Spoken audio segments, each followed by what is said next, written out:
Edward Sotomayor Jr., 34. Stanley Almodovar III, 23. Luis Omar Ocasio Capo, 20. Juan Ramon Guerrero, 22. Kimberly Morris, 37. Luis S. Vielma, 22. Eddie Jamaldroy Justice, 30. Amanda Alvier, 25. Enrique L. Rios Jr., 25. Jean Carlos Mendez Perez, 35. Christopher Andrew Leononen, 32. Jonathan Antonio Camuy Vega, 24. Javier Jorge Reyes, 40. Louis Daniel Wilson Leon, 37. Tevin Eugene Crosby, 25. Peter O. Gonzalez Cruz, 22. Daryl Roman Burt II, 29. Dionka Deidra Drayton, 32. Alejandro Barrios Martinez, 21. Anthony Luis Loreno Disla, 25. Frankie Jimmy DeJesus Velasquez, 50. Martin Benitez Torres, 33. Mercedes Marso Flores, 26. Javier Emmanuel Serrano Rosado, 35. Gilberto Raymond Silva Mendez, 25. Simon Adrian Carrillo Fernandez, 31. Oscar A. Aracena Montero, 26. Miguel Angel Honorato, 30. Joel Raymond Paniagua, 32. Jason Benjamin Josephat, 19. Corey James Connell, 21. Juan P. Rivera Velasquez, 37. Louis Daniel Conde, 39. Shane Evan Tomlinson, 33. Juan Chavez Martinez, 25. Eric Ivan Ortiz Rivera, 36. Gerald Arthur Wright, 31. Leroy Valentin Fernandez, 25. Jean C. Knives Rodriguez, 27. Rodolfo Ayala, 33. Brenda Lee Marquez McCool, 49. Gilmary Rodriguez Sullivan, 24. Christopher Andrew Leonanen, 32. Angel L. Candelario Padro, 28. Frank Hernandez, 27. Paul Terrell Henry, 41.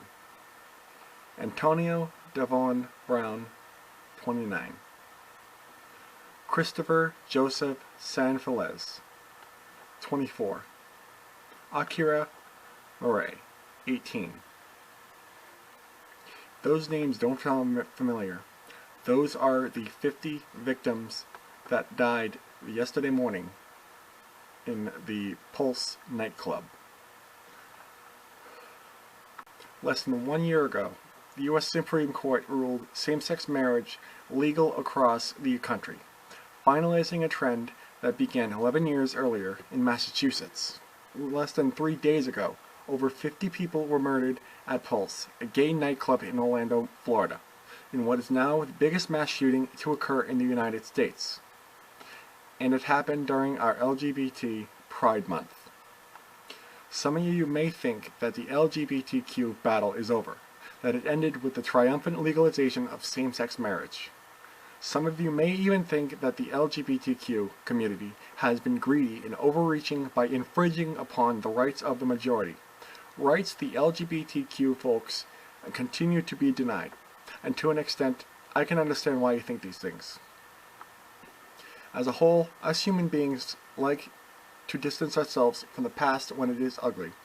We like to convince ourselves that we reach some sort of fairy tale ending, so that no one has to deal with feelings of guilt or accountability. This kind of thinking is not new. Just look at how pretty much every conversation surrounding rape culture and racism. If you are a person who believes tolerance is enough, you are contributing to the problem. We do this so that we can wash our hands of the atrocities committed in our country on a daily basis. We do it so that when things come like this horrific shooting happen, we can chalk it up to an extremist madman instead of acknowledging that many of us played a role in shaping the culture needed for this type of crime to occur. This type of approach is easy and it's comfortable, but it's beyond dangerous.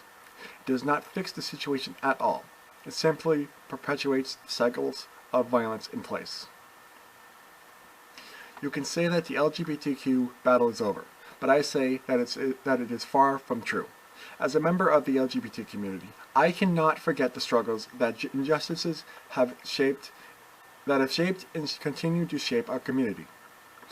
I cannot forget that our own president, Ronald Reagan, refused to acknowledge the AIDS crisis until about almost 1 million people died from it. I cannot forget that Matthew Shepard, a college student, was beaten, tortured, and ultimately died because of his sexual orientation, or that Brendan Tina was raped and murdered for being a transgender man. I cannot forget all of the LGBTQ youth who took their own lives because of bullying, harassment, and rejection. I cannot forget that over 20 transgender women, many of whom are transgender women of color, were murdered in 2015 alone. And I will not forget that 52% of LGBTQ population lives in states that do not prohibit employment discrimination based on sexual orientation or gender identity, and that people continue to be denied basic rights like bathroom access. The reality is that the LGBTQ people are still discriminated against and victimized on a daily basis. Same-sex marriage does not change that, and you cannot expect us to conveniently forget the past as some sort of payment for the right of marriage. This mass shooting was not an isolated event or remnants of antiquated homophobia or religious extremism. It stemmed from a very real homophobic culture that exists in our country, the culture that many of us contribute to, whether we like to admit it or not. Most of the time, it is our Republican representatives in Congress and the House of Representatives. If you are a person who believes tolerance is enough, you are contributing to the problem. You do not need to beat up an LGBTQ person to commit a hate crime or encourage another person to do so. If you misgender Caitlyn Jenner, say problematic and incorrect things about bathroom inequality, cringe at the thought of gay affection, or use phrases like no homo, or that's so gay, you are contributing to the culture that fostered this crime. Tolerance is not a real thing. Anything but acceptance is just gross, indifference, or suppressed hatred. Loving Neil Patrick Harris but finding gay sex gross is not acceptance. Embracing white cisgender gay men while rejecting trans people is not acceptance, and every time you commit one of the above acts, you are telling criminals like Omar Mateen that they are not alone in their thinking. You are sending out the message that the LGBTQ folks are a nuisance and an intrusion only meant to be tolerated for social appearances. By doing these things, you are not only dehumanizing an entire group of people, you are providing the social ammunition needed to commit these acts of atrocity.